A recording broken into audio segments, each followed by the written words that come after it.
इथली संस्कृती महान आहे, इथं धर्म टिकून आहे, इथं भक्ती टिकून आहे। केवळ जगामध्ये एकमेव असा देश आहे या ठिकाणी भक्तीला एवढा सन्मान दिला गेला आहे। या ठिकाणी स्त्रियांना सुद्धा एवढा सन्मान दिला गेलाय की आपल्या भारताच्या पुढे माता हा शब्द येतो। इथं नद्यांना सुद्धा देवी मानून पूजलं जातं।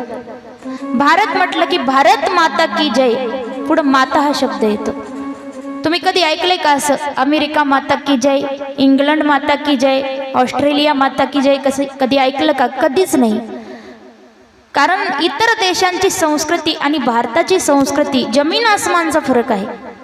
म्हणून या ठिकाणी धर्म टिकून आहे। म्हणून जर मानव देह हा मुक्तीचा दरवाजा आहे, पण मी तर म्हणते की भारत भूमी हाच मुक्तीचा दरवाजा आहे।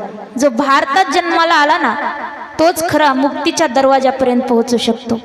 म्हणून तुम्ही आम्ही भाग्यवान आहोत की आपल्याला या भारत भूमीमध्ये जन्म मिळाला।